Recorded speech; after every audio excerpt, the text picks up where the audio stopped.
은혜를 나눌 하나님의 말씀은 구약성경 창세기 20장 1절부터 6절까지 기록된 말씀입니다. 우리 함께 한 목소리로 읽겠습니다. 아브라함이 거기서 네게부 땅으로 옮겨가 가데스와 술 사이 그랄에 거류하며 그의 아내 사라를 자기 누이라 하였으므로 그랄 왕 아비멜렉이 사람을 보내어 사라를 데려갔더니 그 밤에 하나님이 아비멜렉에게 현몽하시고 그에게 이르시되 내가 데려간 이 여인으로 말미암아 내가 죽으리니 그는 남편이 있는 여자임이라. 아비멜렉이 그 여인을 가까이 하지 아니하였으므로 그가 대답하되 주여 주께서 의로운 백성도 멸하시나이까. 그가 나에게 이는 내 누이라고 하지 아니하였나이까. 그 여인도 그는 내 오라비라 하였사오니 나는 온전한 마음과 깨끗한 손으로 이렇게 하였나이다. 하나님이 꿈에 또 그에게 이르시되 내가 온전한 마음으로 이렇게 한 줄을 나도 알았으므로 너를 막아 내게 범죄하지 아니하게 하였나니 여인에게 가까이 하지 못하게 함이 이 때문이니라. 아멘. 우리 함께 찬양하시겠습니다.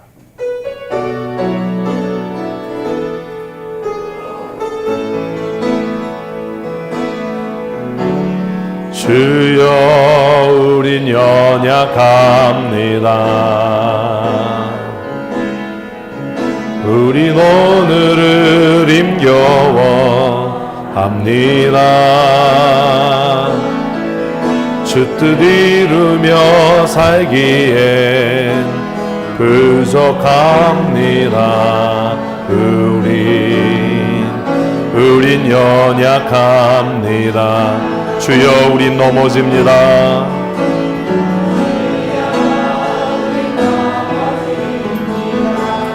오늘 하루 또 실수합니다.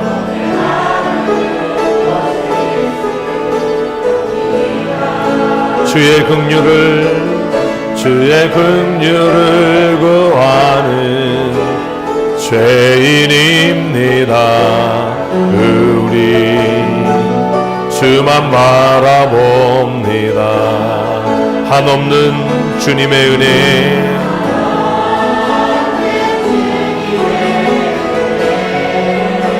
온 세상 위에 넘칩니다.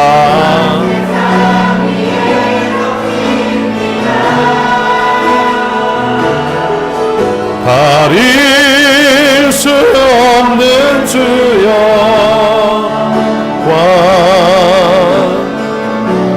온 땅 위에 충만합니다. 주님만 이길이 오니 우린 그 길 따라갑니다.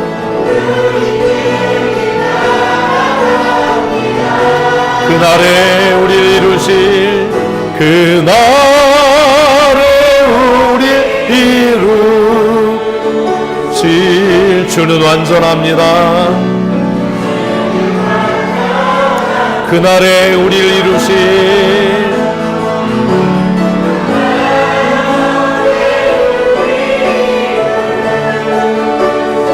주는 완전합니다.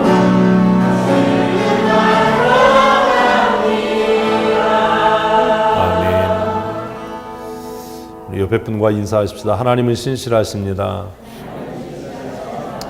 아멘. 우리는 아브라함을 믿음의 조상이라고 부릅니다.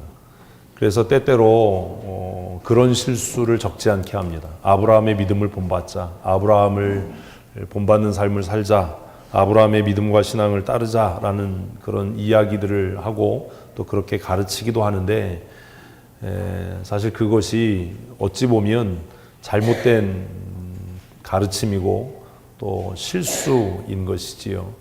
성경을 자세히 읽어보면 아브라함은 그리 본받을 만한 사람도 아니고 그리 훌륭한 사람도 아닙니다. 정말로 위대하고 훌륭한 일을 하시는 분은 하나님이시지 아브라함이 아닌 겁니다. 우리 신실한 하나님을 날마다 의지하면서 믿음으로 사는 성도들 되십시다. 아브라함에게는 그 떨쳐버릴 수 없는 두려움이 있었습니다. 오늘 성도들도 그 양면성을 갖고 있습니다. 지난주에 말씀 나눈 것처럼 세상을 보면 굉장히 유혹거리지요. 뿌리칠 수 없는 달콤함이 그 안에 있습니다.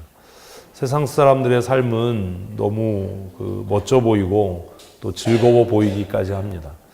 주일에 이렇게 하루 나와서 예배하는 일도 번거롭고 불편하기도 하지요.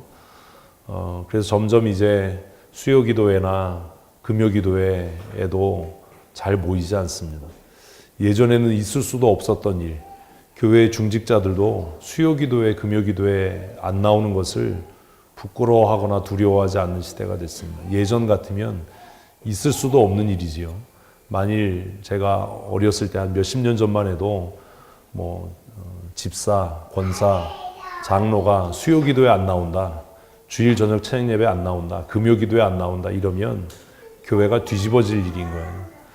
바로 그냥 야단을 맞든지 아니면 징계거리가 될 수 있는 그런 일들이었는데, 지금은 그것이 전혀 흠이 되지도 않고 그것이 전혀 부끄럽지도 않고 자기만의 당당한 이유가 있고 그럴 만한 상황이 있다라고 그렇게 이야기하는 그런 시대, 그런 상황이 돼버린 거죠.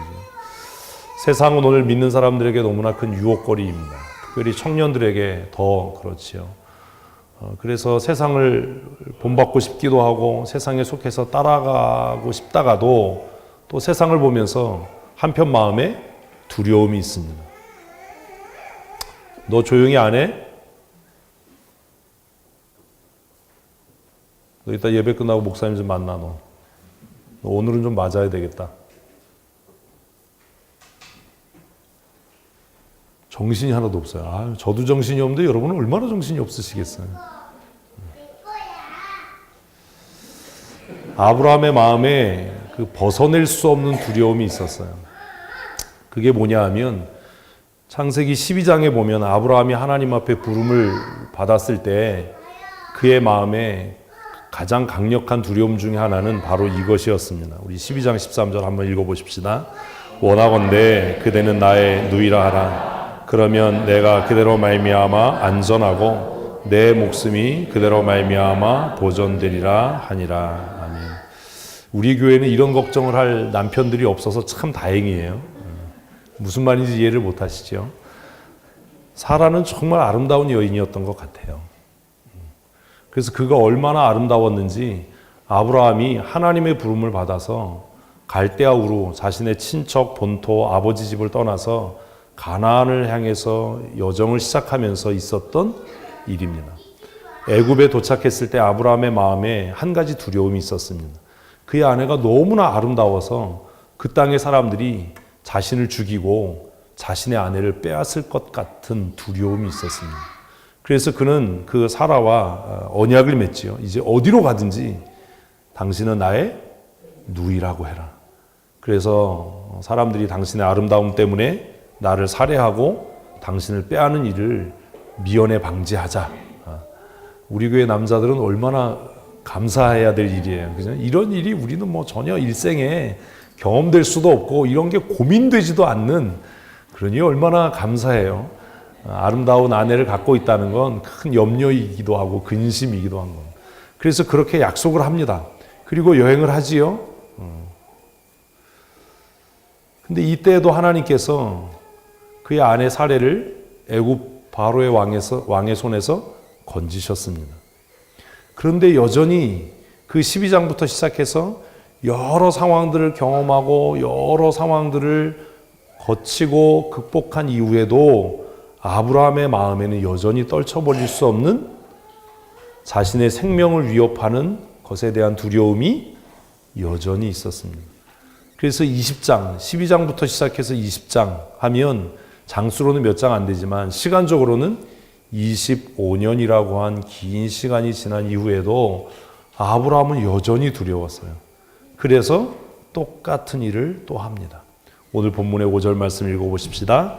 그가 나에게 이는 내 누이라고 하지 아니하였나이까 그 여인도 그는 내 오라비라 하였사오니 나는 온전한 마음과 깨끗한 손으로 이렇게 하였나이다.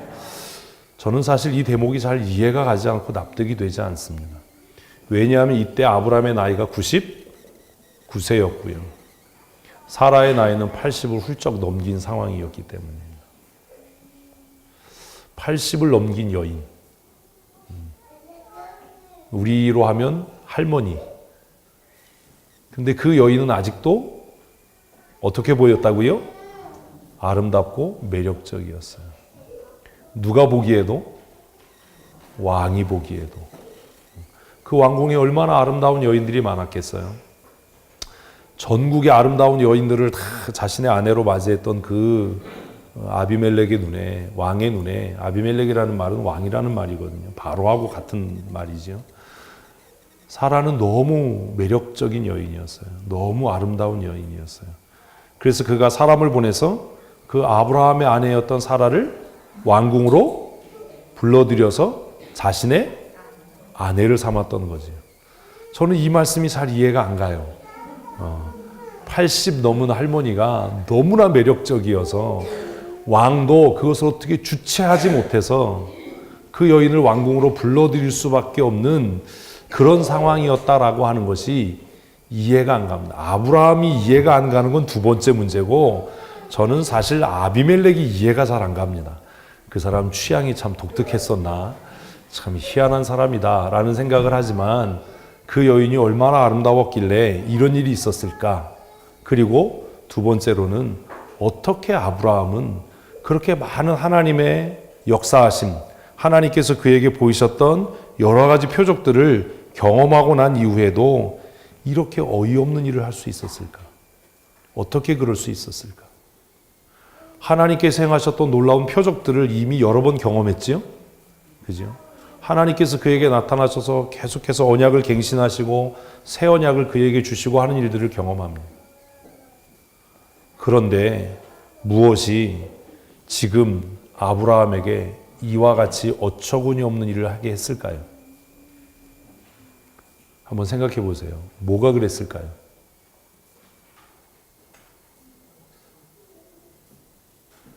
아브라함이 똑같은 실패를 할 수밖에 없도록 만들었던 게 뭘까요?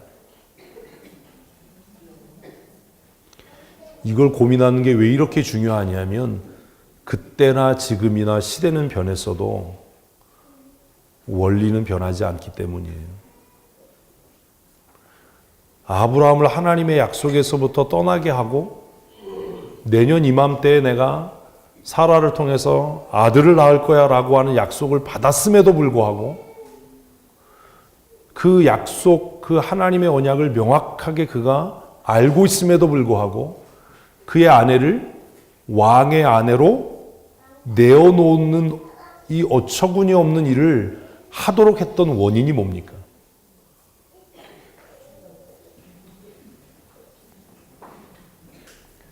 우리에게 적용해 볼까요? 우리 매주 말씀을 듣습니다. 또 새벽기도 나오시는 분은 매일 아침에 말씀을 듣습니다. 개인적으로 큐티도 합니다. 성경도 읽습니다. 주일 저녁 찬양 예배를 통해서 말씀 묵상도 합니다. 그래서 우리는 알고 있습니다. 아, 우리 교회가 뭐 하다는 것? 모르시는군요, 여러분은. 말씀대로 가르친다는 것. 다른 건 몰라도 우리 교회가 성경의 진리를 따라 살아간다는 것, 그거는 압니다. 뭐 아닌가 봐요. 아멘도 안 하는 거 보니까. 그렇지요? 제가 여러 목사님들을 만나고 뭐 여러 방송 설교를 듣고 선배 목사님들을 또 설교를 듣고 설교집도 읽고 이렇게 하지만 사실 가끔 그런 생각이, 객관적으로 볼 때 우리 교회 설교는 뭐 좀 분량은 길지만 군더더기 없고 그냥 성경만을 이야기하는 참 훌륭한 설교인 것 같다. 이럴 땐 세게 아멘을 해주셔야 제가 뻘쭘해지지 않는 거예요. 근데 문제가 뭐냐? 진짜 문제가 뭐냐? 그렇게 말씀을 듣고 야, 정말 그래. 우리 교회 정말 말씀이 정말 탁월해. 라고 하는데 왜 우리는 여전히 넘어지지요?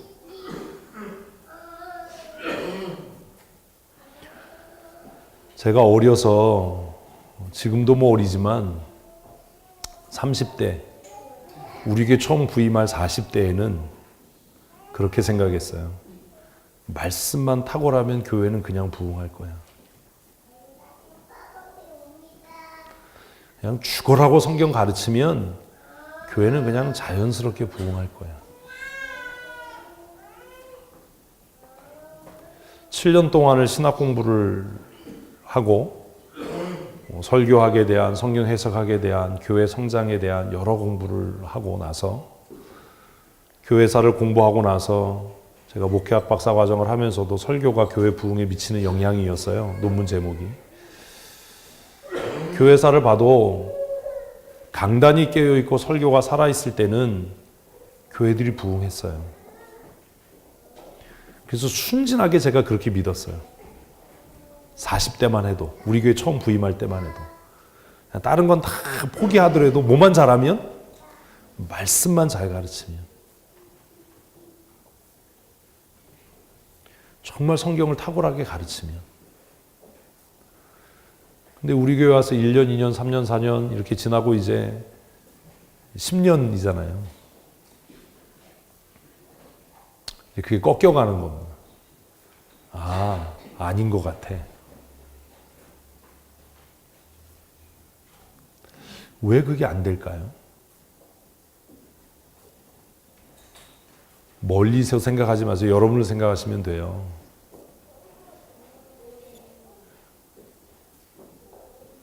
제가 볼 때 이 시대는 설교가 별 영향력이 없는 시대인 것 같아요. 말씀이 별 영향력이 없는 시대. 여러 가지 원인이 있겠죠. 매체의 발달, 삶이 복잡해져 가는 것.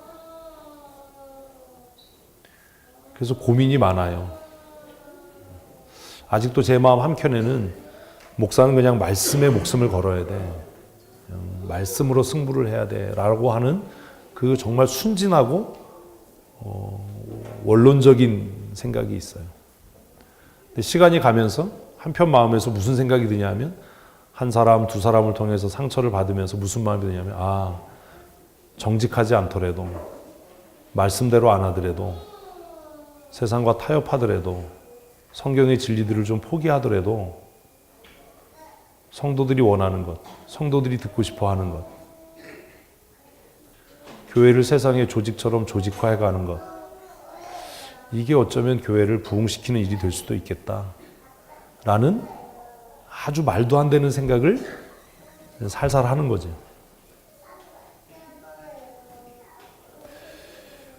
하나님께로부터 여러 번의 말씀을 듣고 약속을 받았는데 아브라함은 왜 똑같은 실수를 하지요? 여러분은 여러분 스스로 이야기하기를, 목사님 말씀이 탁월해요. 성경을 정말 잘 가르쳐요. 우리 교회처럼 성경을 열심히 가르치고 잘 가르치는 교회가 없는 것 같아요. 라고 우리가 스스로 이야기하면서 왜 엎어지지요? 이런저런 핑계와 변명을 대면서 교회를 떠났던 사람들이 저에게 와서 했던 얘기가 뭐냐면, 우리 교회 정말 설교는 탁월해요. 말씀은 훌륭해요. 그런데 그 사람들이 결국은 저에게 엄청난 상처를 주고 교회를 떠나더라라는 거예요. 그러면 뭐냐 도대체? 왜 앞뒤가 안 맞냐? 왜 문맥이 안 맞냐 말이? 왜 그런 거냐? 아브라함 지금 왜 그러고 있을까요? 여러분은 우리 교회 정말 말씀이 능력이 있어, 성경대로 가르쳐 라고 하면서도 왜 교회를 떠나야 되나, 계속 있어야 되나, 신앙생활을 계속 해야 되나 말아야 되나, 왜 이걸로 고민하지요? 그러면 다 죽어야 되나요? 육신에 속하지 않으려면? 왜 그러지요?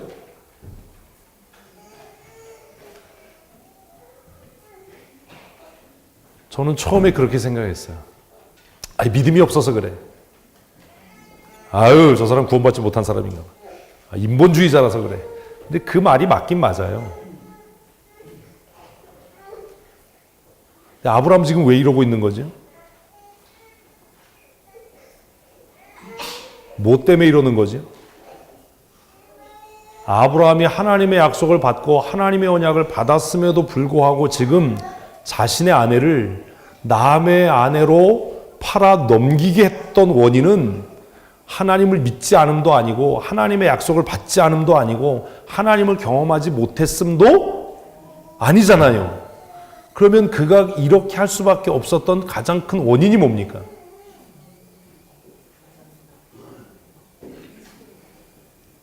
두려움입니다. 왜 이렇게 답을 콕 못 찍어내세요? 아브라함에게 가장 큰 두려움은 뭐예요? 죽음이요. 사람마다 그것이 다르지만 우리를 여전히 넘어지게 하고 말씀에서 떠나게 하고 믿음을 등지게 하는 그 가장 큰, 가장 파괴력 있는 힘이 뭐라고요? 두려움이에요. 내 안에 있는 두려움. 여러분에게 묻겠습니다. 우리로 하여금 말씀을 떠나게 하고 믿음을 떠나게 하고 하나님을 떠나게 하는 두려움이 뭐지요? 왜 우리는 그것에 대해서 정직하게 얘기하지 못하지요?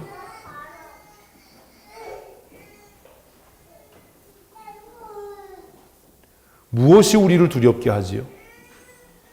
결국 우리가 그 두려움의 문제를 해결하지 못하면 우리는 믿음이 있고 말씀을 알고 말씀이 우리 안에 역사한다라고 이야기하면서도 마침내 어떻게 될 거예요? 넘어지게 될 거예요. 아브라함처럼. 여전히 쓰러지게 될 거예요. 그래서 제가 요즘에 고민하는 게 그거예요. 말씀을 몰라서도 아니고 성경을 잘못 가르쳐서도 아니고 진짜 문제는 우리가 우리 안에 있는 두려움에 대해서 뭐 하지 않다? 정직하지 않다라는 겁니다. 겉으로는 센 척하고 겉으로는 믿음 있는 척하고 겉으로는 막 열심히 있는 척하는데 예배당을 떠나고 나면 예배를 끝나고 나면 말씀을 듣는 일을 멈추고 나면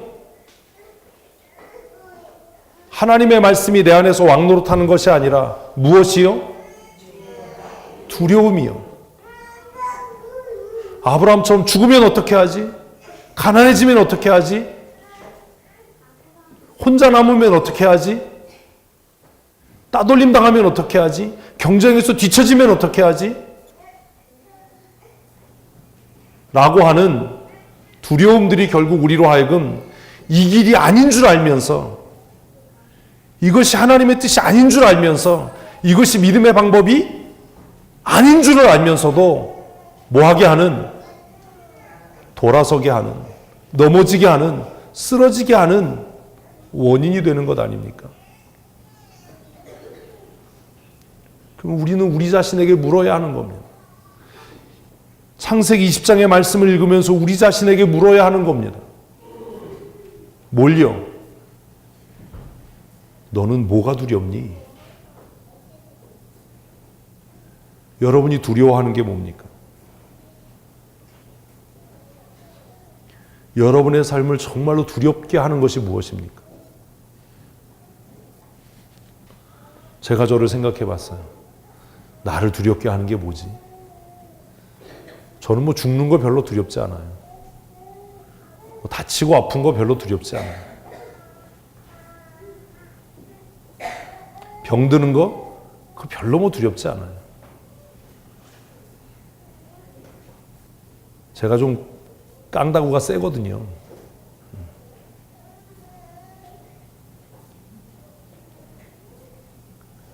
저 아픈 거 잘 참아요.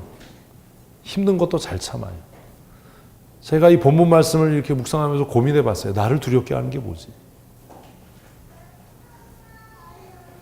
무엇이 도대체 나를 두렵게 하길래 내가 어떤 때 이렇게 미친놈처럼 일하게 하지? 뭐가 날 두렵게 하길래 때로는 이렇게 그냥 말도 안 되는 변명을 늘어놓게 하지? 여러분 그런 고민 해보셨나요?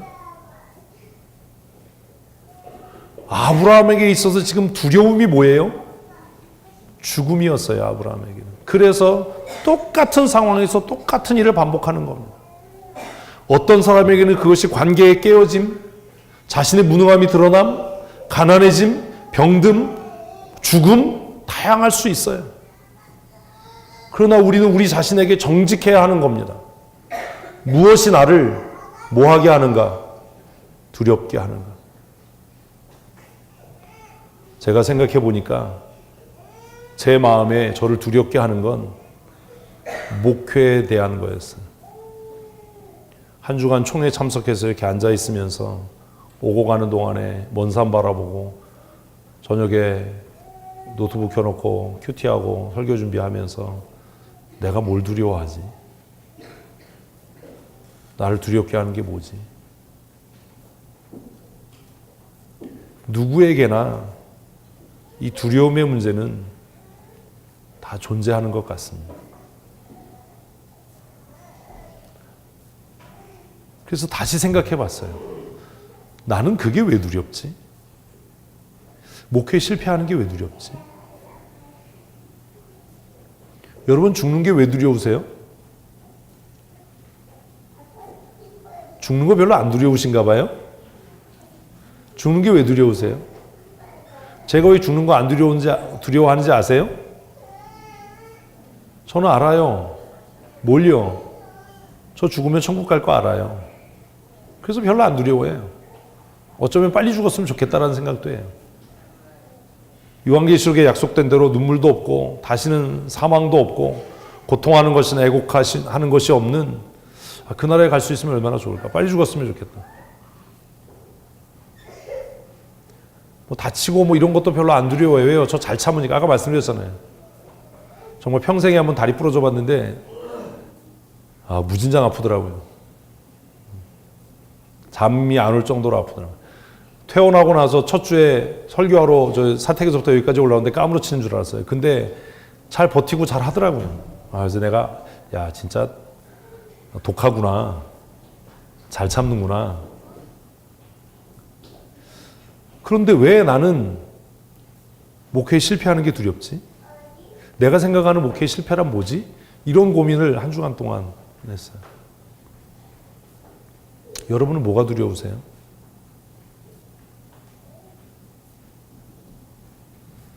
가끔 그런 생각을 해요. 제가 스스로. 아내가 죽으면 어떻게 하지? 내가 정말 사랑하는 우리 아이들이 나보다 먼저 하나님의 부름을 받으면 어떻게 하지? 근데 결론은 뭐냐면 그래도 잘 살 거예요, 저는. 혼자 아주 행복하게 잘 살 거예요. 왜 그러냐 하면 내 아내나 우리 아이들이 하나님의 부름을 받아도 그 사람들이 하나님 나라 갈 거라고 저는 믿어요. 그래서 별로 뭐 그게 그렇게 뭐 저에게 심각한 문제는 아니에요. 그냥 한 가지 생각이 들더라고요. 참 불편하겠다. 왜요? 저는 제 옷이 어디에 들어있는지 하나도 모르거든요.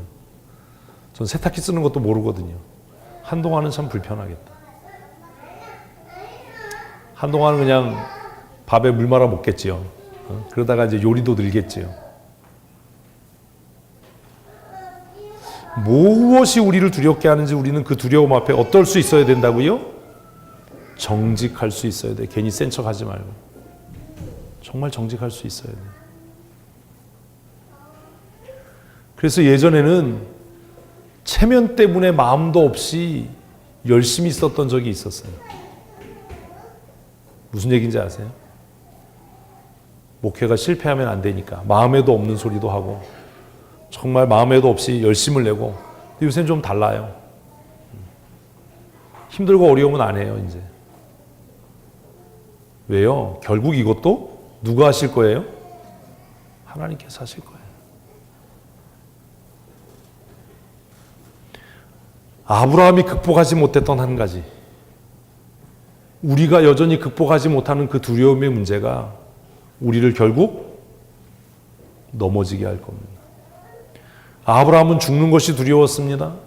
자신의 아내가 너무나 아름다워서 다른 사람들이 자신의 아내를 취하기 위해서 자신을 죽이고 그 아내를 빼앗을까 봐 그것이 두려웠습니다. 그래서 가는 곳마다 그 아내에게 당신은 나의 누이라고 거짓말을 해라. 그래서 내가 당신 때문에 죽임을 당하는 일이 없도록 해라. 그래서 내 생명이 보존됐으면 좋겠다라고 이야기했습니다. 그런데 그 진짜 두려움의 원인이 뭐지요? 아브라함은 하나님이 어디에만 계시다고요? 갈대아 우르에만 계시고, 하나님이 누구와만 말씀하신다고요? 나와만 말씀하시고, 하나님은 내 삶에만 관여하시고 존재하시는 분이라고 착각했던 거예요. 이해되세요? 우리가 어떤 것에 대한 두려움을 갖는 것은 이 문제는 하나님도 해결하지 못한다라고 하는 의식이 우리 안에 깊이 있기 때문 아닙니까? 죽음의 문제, 그것도 하나님께서 해결하실 거야 라고 하면 그게 더 이상 두렵지 않잖아요. 내가 병들고 치료되는 그 문제도 누가 하나님께서 주관하실 거야 라고 하면 그게 무슨 두려움이 되겠어요. 근데 여전히 제게 있었던 미련함이 뭐냐 하면, 목회는 목사가 열심히 해야 성공하고 목회는 목사의 어떠함에 달렸어라고 제가 착각하고 살았던 거죠. 우리 교회 부임할 때까지도, 우리 교회 부임하고 나서도. 그래서 내가 열심히 하면, 내가 최선을 다하면 하나님께서 물론 은혜를 주시고 부흥을 하게 하시겠지만 그것은 누구에게 달렸다? 목사에게 달렸다. 그런 오만함을 떨었던 거지. 근데 이제 깨닫는 거예요. 그 실패와 아픔을 통해서, 결국 목회를 이루시는 분도 누구다? 하나님이시다. 내가 아무리 열심히 한다고 해서 내 뜻대로 되는 것은 아닙니다. 그래서 이제는 조바심 내지 않으려고 하고, 고민하지 않으려고 하고,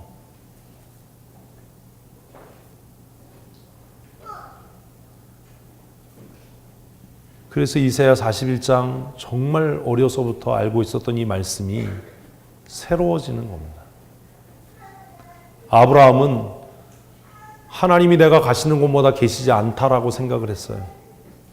그래서 그 사람들에게는 여호와를 경외함이 없기 때문에 나는 하나님을 알고 나는 하나님을 경외하지만 그들은 하나님을 경외하지 않으니까 그들이 나를 잡아 죽이고 내 아내를 빼앗으면 어떻게 하지요? 라고 하는 두려움이 있었던 겁니다. 그런데 하나님은 우리에게 이렇게 약속하시는 겁니다. 다시 같이 읽겠습니다. 두려워하지 말라, 내가 너와 함께함이라. 다시 한번 읽으십시다. 시작. 두려워하지 말라, 내가 너와 함께함이라. 왜 두려워하지 말라고요? 하나님께서 우리와 함께 하시는 줄로 믿습니다. 우리가 사망의 음침한 골짜기를 가고 우리가 때때로 연약하고 미련하고 아둔해서 넘어지고 쓰러지는 그때에도 하나님은 우리와 함께 하시는 줄로 믿습니다. 두려워하지 말라, 내가 너와 함께 함이라. 계속 읽습니다. 놀라지 말라, 나는 내 하나님이 되리라. 아멘. 아멘. 우리를 두렵게 하는 것들, 우리의 상황을 둘러싸고 있는 그것들로 인해서 뭐 하지 말라고요? 두려워하지 말고 놀라지 말라고. 오두방정 떨지 말고 호들갑 떨지 말라고. 큰일 났어 이러지 말라고요. 주님께서 우리와 함께 하심으로 승리할 줄로 믿습니다.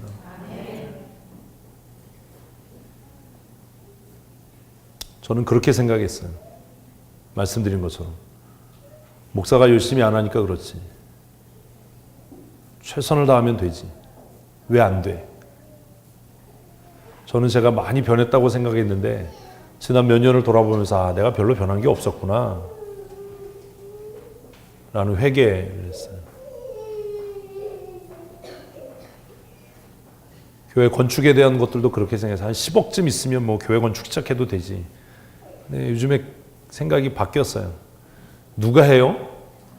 10억이 하는 게 아니에요. 우리 손에 1억이 있든 5천만 원이 있든 하나님의 때에 하나님께서 이루실 줄로 믿습니다. 우리는 여전히 상황 속에서 두려워하고 여전히 상황 속에서 놀라우고 호들갑 떠는 거죠. 근데 하나님 우리에게 뭐라고 말씀하시냐면 두려워하지 말고 놀라지 말라는 겁니다. 우리 옆에 분에게 한번 인사하십시다. 시작. 네. 두려워하지 말고 놀라지 마십시오. 두려워하지 말고 놀라지 마십시오. 그 다음까지 해야죠. 하나님이 당신과 함께 하십니다. 이어서 하십시다. 시작.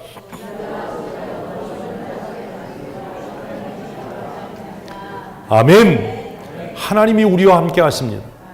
어떤 상황에도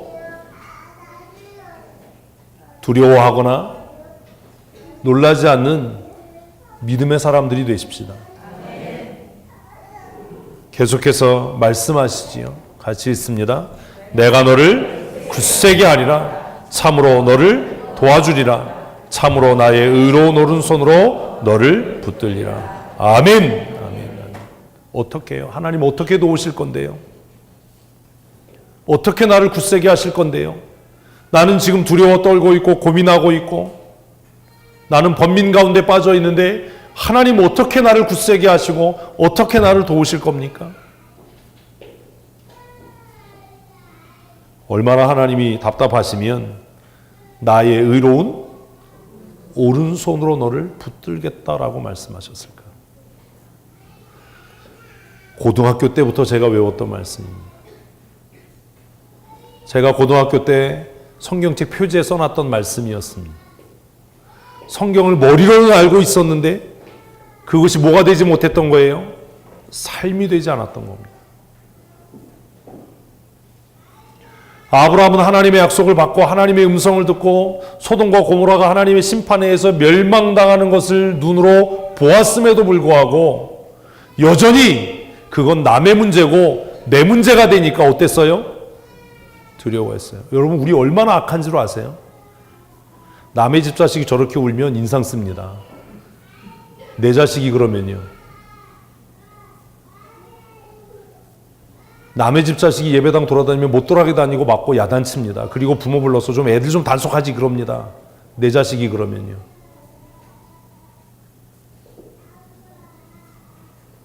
우리 굉장히 웃긴 존재들이에요.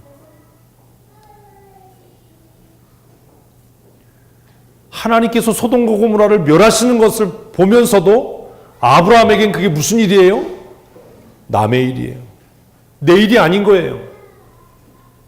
소돔과 고모라의 멸망을 보면 하나님은 역사를 주관하는